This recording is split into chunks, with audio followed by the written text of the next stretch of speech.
Bonjour et bienvenue dans la revue de presse hebdo et audio du secteur retail e-commerce en France, proposée par les Digital Doers. Nous sommes le 17 décembre 2021 et au sommaire cette semaine, 4 articles. Les tendances du retail qui vont façonner 2022 à lire sur fashionunited.fr. La maison mère de Zara n'a jamais vendu autant de vêtements à lire sur Business Insider. ByteDance poursuit sa conquête du secteur de l'e-commerce à lire sur lesiècledigital.fr. Et enfin, Louis Vuitton, Nike, Burberry, Ferrari, Chipotle, les marques se lancent à nouveau dans les univers virtuels à lire sur bfmtv.com. Je vous le rappelle, sur le site lesdigitaldoers.com, vous avez accès à une revue de presse qui rassemble les articles publiés dans la semaine sur les sites de news de notre écosystème. Vous pouvez vous y abonner pour recevoir chaque vendredi un digest de l'actualité dans votre boîte email. De cette revue de presse, je vous lis sans interprétation une sélection de quelques articles qui m'ont semblé pertinents à partager.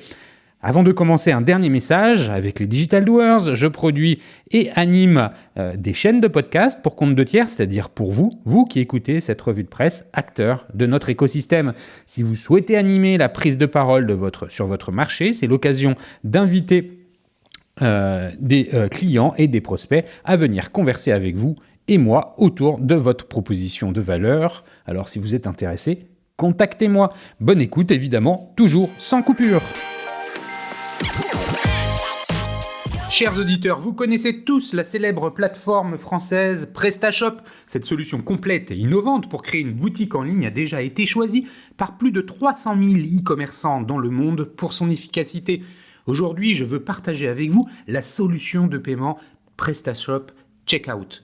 Vous le savez car nous en avons déjà beaucoup parlé ici, le paiement est un moment clé dans le tunnel d'achat. Selon une analyse faite par PayPal, l'année dernière, 50% des acheteurs quittent un site e-commerce si leur moyen de paiement préféré n'est pas proposé. Moins il existe de friction et plus la transformation est forte, je ne vous apprends rien. Par ailleurs, qui n'a pas rencontré des challenges techniques pour intégrer une ou plusieurs solutions de paiement ? Déjà utilisé par plus de 12 000 boutiques dans 176 pays, PrestaShop Checkout offre une expérience de paiement tout en un. Les paiements sont bien sûr 100% sécurisés et vous protègent contre les transactions non autorisées et les tentatives frauduleuses de remboursement grâce à la technologie PayPal. En plus, vous avez l'option de proposer le paiement en 4 fois sans coût supplémentaire pour vous ou vos clients. Enfin, sachez que pour votre développement international, PrestaShop Checkout est la solution idéale car elle accepte les moyens de paiement en provenance de plus de 190 pays dans 20 devises différentes. Pour retrouver tous les détails de cette solution de paiement, je vous invite à vous rendre sur le site prestashop.com/prestashop-checkout. Les tendances retail qui vont façonner 2022 à lire sur fashionunited.fr en date du 14 décembre. Du social shopping à la seconde main, Fashion United fait le point sur les grandes tendances retail qui marqueront 2022. Le social shopping. Le social shopping, cette approche qui consiste à acheter en ligne via les réseaux sociaux, devient progressivement un acte commun.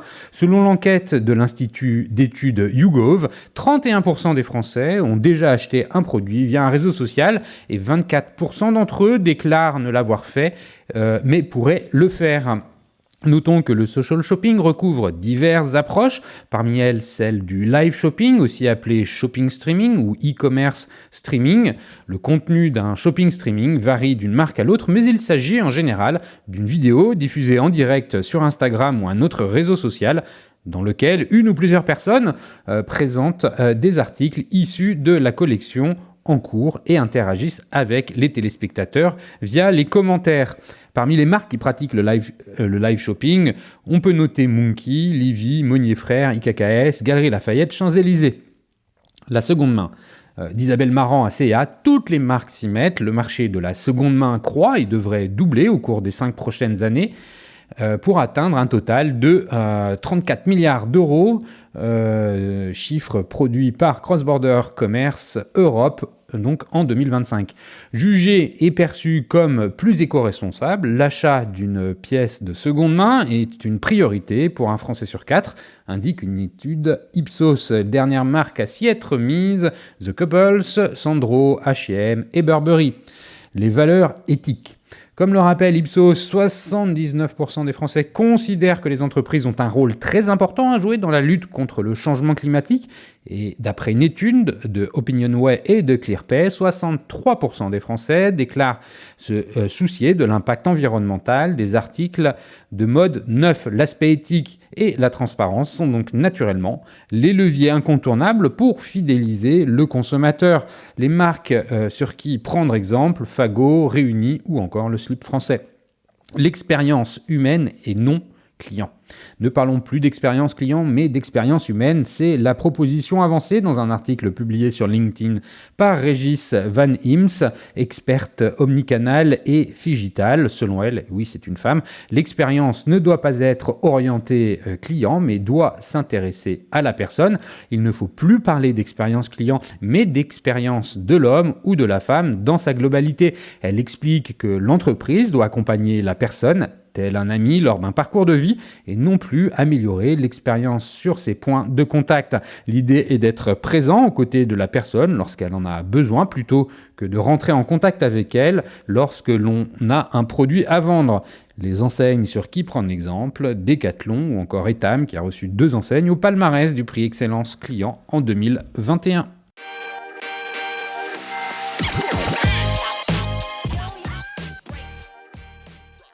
La maison mère de Zara n'a jamais vendu autant de vêtements, à lire sur businessinsider.fr en date du 15 décembre. Le géant espagnol du vêtement Inditex, propriétaire de Zara, a annoncé avoir atteint un maximum historique alors même que ses résultats ont plongé l'an dernier du fait de la pandémie.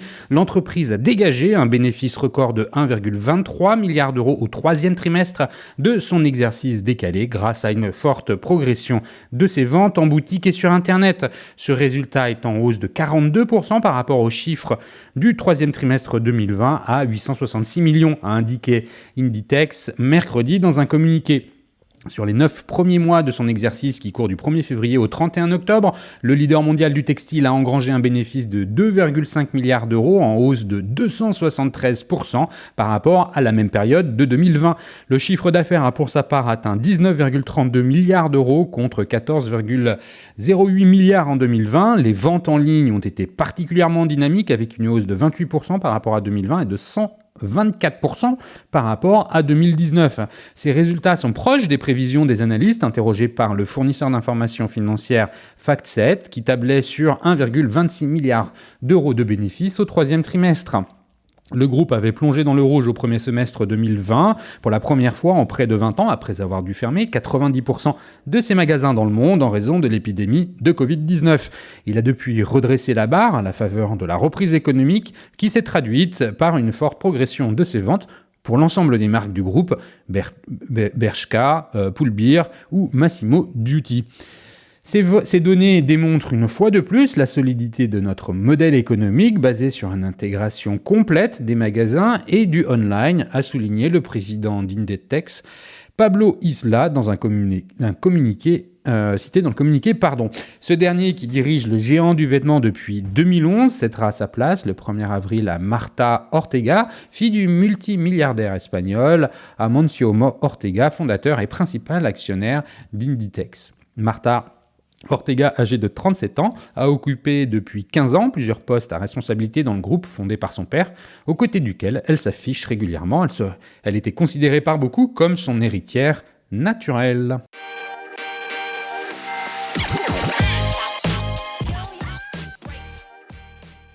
ByteDance poursuit sa conquête du secteur de l'e-commerce, à lire sur siècledigital.fr en date du 14 décembre.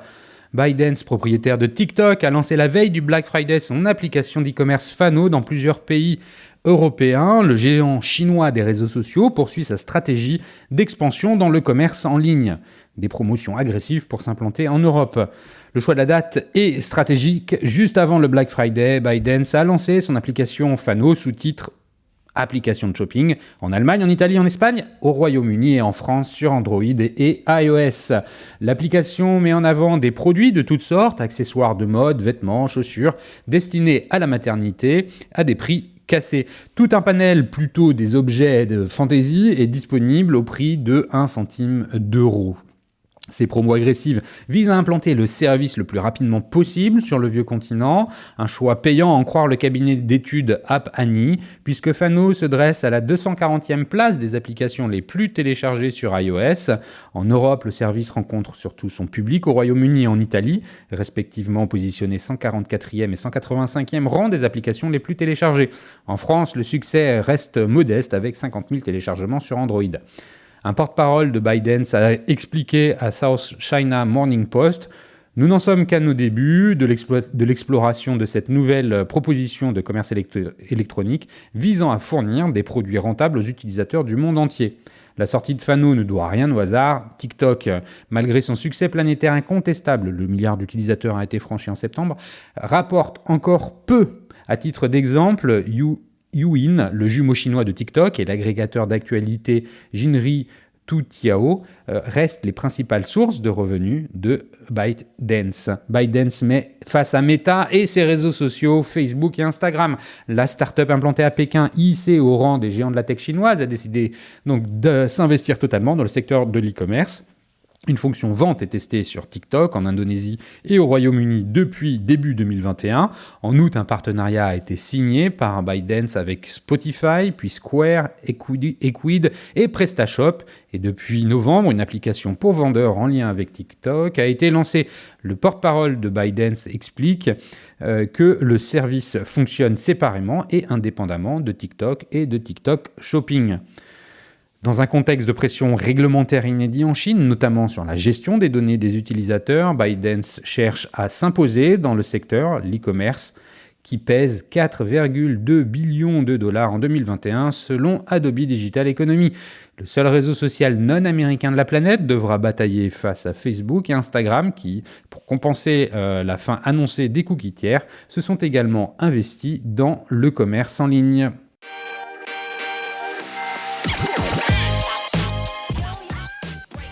Louis Vuitton, Nike, Burberry, Ferrari, Chipotle, les marques se lancent à nouveau dans les univers virtuels, à lire sur bfmtv.com en date du 16 décembre. 15 ans après Second Life, les marques investissent à nouveau dans les univers virtuels pour toucher une clientèle plus jeune. Il n'est encore qu'un univers virtuel naissant et fragmenté, mais les marques se pressent déjà dans le metaverse pour expérimenter, toucher un public, mais aussi par peur de ne pas en être. Elles n'ont pas attendu le metaverse version Facebook, qui ne verra pas le jour avant des années pour investir les espaces virtuels là où ils sont, dans les jeux Fortnite et Minecraft ou la plateforme Roblox. 15 ans après l'engouement pour l'application Second Life, l'ancêtre du metaverse, les marques investissent à nouveau ces univers virtuels. Au milieu des années 2000, de nombreuses griffes de luxe comme Jean-Paul Gaultier, Lancôme, Dior, L'Oréal ou encore Lacoste s'étaient lancées dans cet univers en créant des boutiques virtuelles pour toucher une clientèle plus jeune. Pour les entreprises qui existent avant tout dans le monde physique, le metaverse est d'abord un laboratoire géant au contact d'une population jeune prisée des annonceurs. Pour beaucoup, c'est l'expérimentation, considère Ryan Mullins, fondateur d'Egglate, une application de basket virtuelle. Si on peut se faire quelques milliers de dollars au passage, très bien, mais l'idée c'est plus, voilà un truc nouveau et on veut en être. Les revenus viendront si ça tient. À l'avant-garde, la mode a été la première à se lancer avec notamment une ligne de vêtements numériques Uniqlo sur Minecraft ou des tenues et des baskets Balenciaga disponibles dans Fortnite. Un restaurant éphémère. Les designers investissent aussi le champ nouveau des NFT, des objets numériques assortis d'un certificat de propriété, qui ont vocation à être collectionnés ou revendus. Déjà présent sur Roblox, l'équipementier sportif Nike a même annoncé cette semaine le rachat du fabricant de baskets virtuels RTFKT. Cela représente une opportunité énorme pour les marques qui vont se positionner tôt, être capables d'établir une présence récurrente et interagir avec des clients potentiels ou des fans de façon nouvelle à échelle mondiale, décrit Christina Wooton, vice-présidente en charge des partenariats chez Roblox.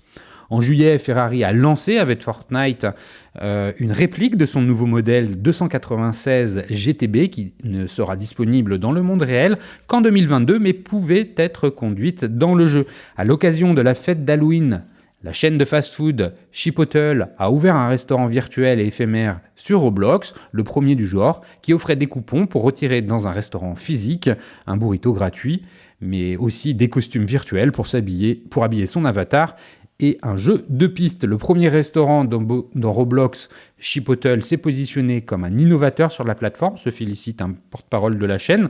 Mais à mesure que nous allons continuer à bâtir notre stratégie Metaverse, nous pensons qu'il y aura des opportunités d'augmenter directement nos ventes. Être authentique. Le Metaverse est aussi une mine de données qui offre de précieuses informations sur la perception d'un produit, y compris s'il n'existe pas encore dans le monde réel, ou l'efficacité de certains outils de fidélisation. Pour maîtriser totalement l'environnement dans lequel est introduite la marque, certains n'hésitent pas à créer leur propre version du Metaverse, comme Louis Vuitton. Pour célébrer les 200 ans de la maison, Louis Vuitton a lancé début août Louis the Game, un jeu complet dans lequel étaient cachés des NFT à retrouver.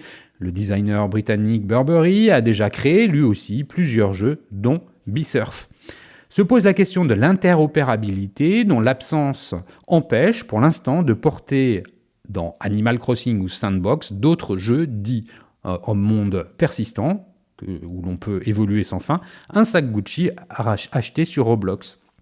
C'est l'une des priorités du PDG de Facebook, devenu Meta, Mark Zuckerberg, qui a prononcé plusieurs fois le mot lors de la présentation de son Metaverse fin octobre. Depuis que le premier réseau social au monde a dévoilé ses ambitions en la matière, les choses se sont accélérées, selon une consultante spécialisée, Cathy Heikel, qui a été contactée par de nombreuses marques et dirigeants désireux de comprendre ce qu'est le Metaverse et ce qu'ils peuvent en faire. Toutes les marques n'ont pas à se ruer dans le Metaverse, dit-elle, mais leurs équipes marketing devraient se familiariser avec le futur et le Web 3.0, la nouvelle évolution d'Internet plus fluide et individualisée. Dans le Metaverse, sauf à construire leur propre monde virtuel, les entreprises doivent aujourd'hui respecter les codes de chaque plateforme qui n'ont souvent pas grand-chose à voir avec leur univers d'origine. Il faut se montrer mais aussi être authentique, explique Ryan Mullins, c'est-à-dire pertinent, donner l'impression d'être à sa place dans cet espace, ce qui n'est pas à la portée de tous. Cela changera peut-être avec la croissance du Metaverse et des revenus qu'il génère, mais pour l'instant, souligne Christina Wooten de Roblox, ce sont les marques qui sont au service de la plateforme et non le contraire.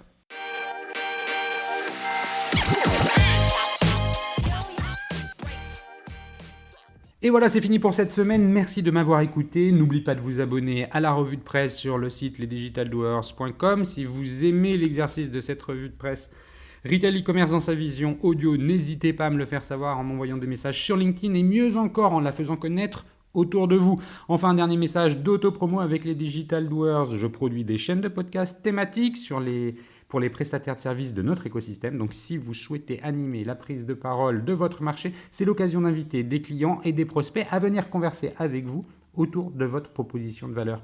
Vous êtes intéressé, alors contactez-moi. D'ici là, portez-vous bien et à la semaine prochaine.